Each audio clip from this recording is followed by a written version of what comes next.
why, if you have anxiety or you even have ADHD or autism, you chew or you usually fidget and pick your lips a lot. This is actually something common, especially more even with anxiety. And the reason that people will pick their lips, they will hyperfixate on their lips, is it shifts their attention. It is a unhealthy coping technique in a sense.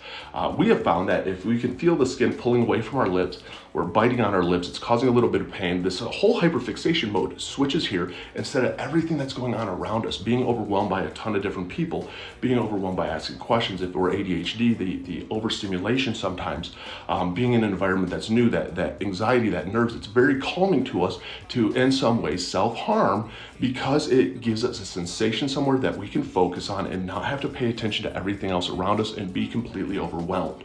I got diagnosed with general anxiety disorder. This was actually in my 20s. I was originally, my first diagnosis was ADD at 13, then re-diagnosed ADHD at 17. And when you start to realize some of these naturally unhealthy coping techniques that we have acquired, you can then find healthy ways to actually break free of them. I found that things such as sour candy, warheads, gum, anything that I can put in my mouth will stop me from destroying my lips, will stop me from destroying the inside of my cheek, and it gives me something to kind of distract my brain and focus on, and I'm not focused on everything around me and super overloaded.